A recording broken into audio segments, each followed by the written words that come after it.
New York City, 1964, Kitty Genovese adında genç bir kadın evine giderken saldırıya uğradı. Çığlıkları dakikalarca gece boyunca yankılandı. O dönemin gazete manşetlerine göre 38 komşusu bu çığlıkları duydu, ışıklarını açtı ve pencerelerinden dışarı baktı. Ancak tek bir kişi bile polisi aramadı. Bu 38 kişi canavar mıydı? Hayır, onlar senin ve benim gibi sıradan insanlardı. Peki, nasıl olur da onlarca iyi insan birinin öldürülmesini sadece izleyebilir? Bu hikaye, insan doğası hakkında bildiğimizi, sandığımız her şeyi sonsuza dek değiştirecekti. Kitty Genovese'nin trajedisi, sosyal psikolojinin tarihine kazanacak bir kavram olan seyirci etkisini doğurdu. Bu videonun amacı, o 38 komşuyu ya da benzer durumlarda sessiz kalan herhangi birini yargılamak değil. Bunun yerine, amacımız, kalabalık içinde beyinlerimizi esir alan üç görünmez psikolojik gücü çözmektir. Bizi aktif katılımcılardan pasif gözlemcilere dönüştüren bu güçlerdir. Bu mekanizmaları anladığınızda, bir kalabalığa asla aynı şekilde bakmayacaksınız. Derinlemesine dalmadan önce, gerçeğin arkasındaki gerçeği ortaya çıkarmak misyonumuzu destekliyorsanız, lütfen bu videoyu beğenmek ve kanalımıza abone olmak için bir dakikanızı ayırın. Desteğiniz, bu önemli konulara ışık tutmamıza güç verir. Acil bir durumda yardım etme kararı basit bir ahlaki seçim gibi görünebilir, ancak aslında karmaşık bir psikolojik sürecin sonucudur. Üç güçlü zihinsel engel, genellikle farkında olmadan iyi niyetlerimizi felç edebilir. Bu engeller bir sistem gibi çalışır, birbirlerini tetikler ve nihayetinde bizi hareketsizliğe mahkum eder. İlk ve belki de en güçlü sessizlik duvarı, sorumluluğun yayılmasıdır. Bu, bir gruptaki kişi sayısı arttıkça, her bir kişinin harekete geçme sorumluluğu hissetmesinin azalması olgusudur. Bunu sıcak patates oyunu gibi düşünün. Acil bir durumda, sorumluluk kızgın bir patatestir. Ne kadar çok insan varsa, herkesin başkasının bunu yakalayacağını varsayması o kadar olasıdır. Herkes, kesinlikle biri yardım edecek ya da biri mutlaka polisi aramıştır diye düşünür. Sonunda, kimse dokunmadığı için sıcak patates düşer. İnsan sayısı arttıkça, kişisel sorumluluk hissi basitçe buharlaşır. Bu sadece bir teori değil, psikologlar, Biblatane ve John Darley bunu test etmek için zekice bir deney tasarladılar. Çalışmada, denekler diğer katılımcılarla bir interkom üzerinden iletişim kurdu. Aniden katılımcılardan biri nöbet geçiriyormuş gibi yapardı. Sonuçlar şok ediciydi. Denek, kurbanla yalnız olduğuna inandığında %85'i hemen yardıma koştu. Gruba sadece bir kişi daha eklendiğinde bu oran %62'ye düştü. Ve grupta 4 kişi daha olduğuna inandıklarında sadece %31'i yardım etti. Daha fazla insan, daha az yardım demekti. Sıcak patates elden ele geçti ve sonunda düştü. İkinci duvar çoğulcu cehalettir. Bu, belirsiz bir durumda nasıl davranılacağına dair ipuçları için başkalarına bakma içgüdümüzden kaynaklanır. Tehlike anında, içgüdüsel olarak etrafımızdaki diğer insanlara bakarız. Kimse paniklemiyorsa, kimse koşmuyorsa, beynimiz durumu ciddi bir tehdit olarak yorumlamaz. Garip olan, kalabalıktaki herkesin aynı şeyi yapmasıdır. Herkes birbirine bakar.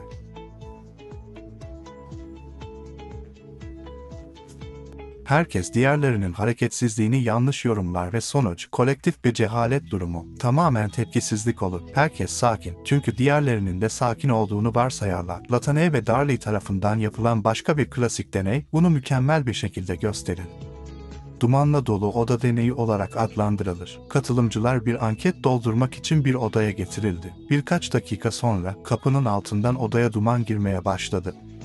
Bir katılımcı odada yalnız olduğunda %75'i dumanı bildirmek için 2 dakika içinde odadan çıktı. Ancak deneye dahil olan ve dumanı görmezden gelmeleri talimatı verilen 2 aktör odaya eklendiğinde gerçek deneklerin sadece %10'u dumanı bildirdi. Duman odayı doldurup gözlerini yaksa bile diğerleri tepki vermediği için durumu acil bir durum olarak değerlendirmediler ve sonra son engel gelir, değerlendirme kaygısı. Bu bir tür sosyal sahne korkusudur.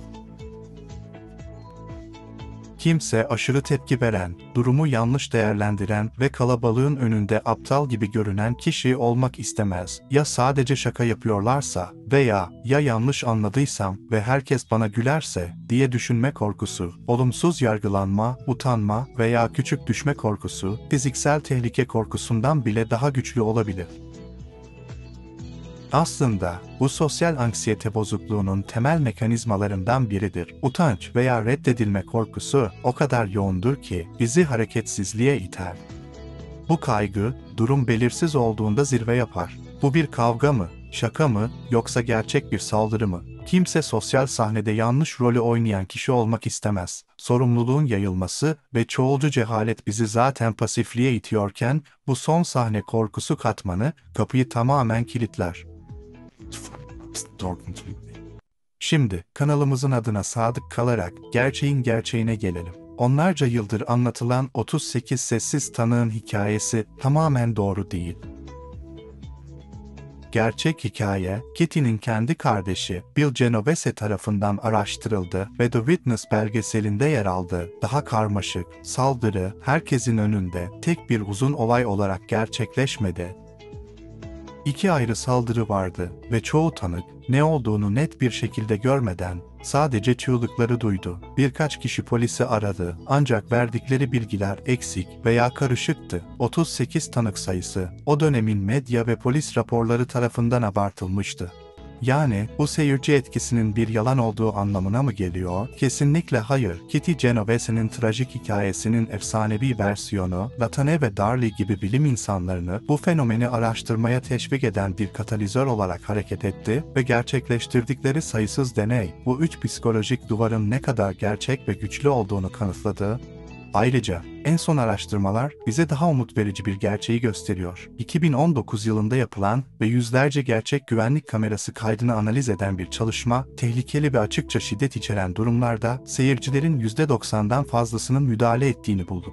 Aslında bu durumlarda kalabalık içinde olmak müdahaleyi azaltmadı, artırdı. Bunun nedeni tehlike netleştiğinde ve belirsizlik ortadan kalktığında çoğulcu cehalet perdesinin yırtılması ve insanların birbirine destek olmak için harekete geçmesidir.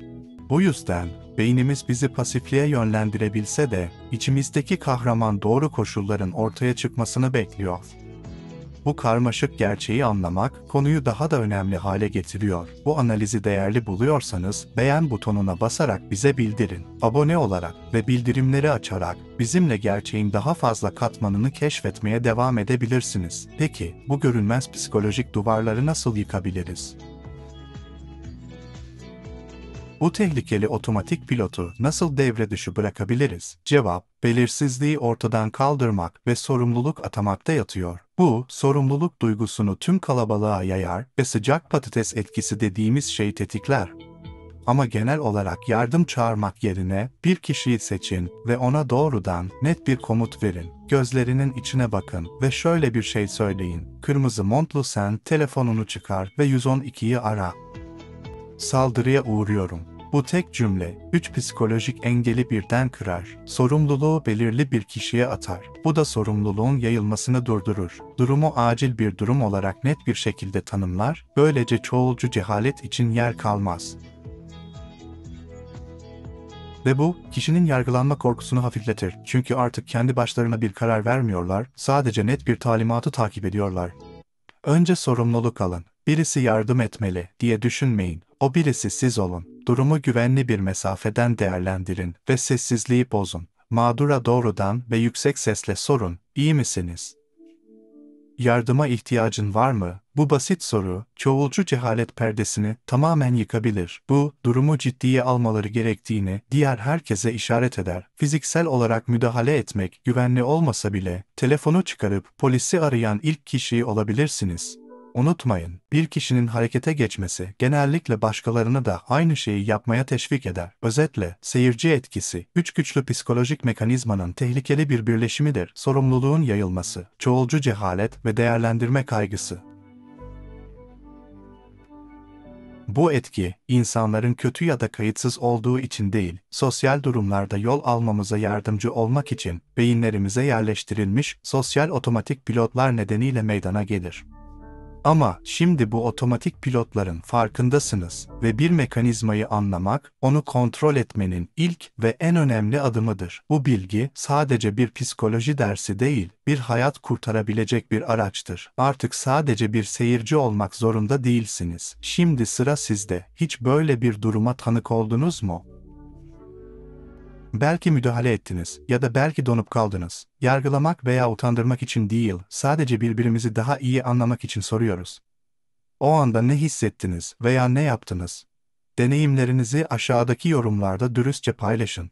Bu konuşmayı başlatmak, kolektif cehaletimizi kırmanın başka bir yoludur. Bu videonun bir kişiye bile daha bilinçli ve sorumlu bir birey olmasına yardımcı olabileceğine inanıyorsanız, lütfen sevdiklerinizle paylaşın. Bilgi, paylaşıldığında büyüyen ve hayat kurtaran bir güçtür. Gerçeğin daha derin katmanlarını bizimle keşfetmeye devam etmek için kanalımıza abone olmayı ve bu videoyu beğenmeyi unutmayın.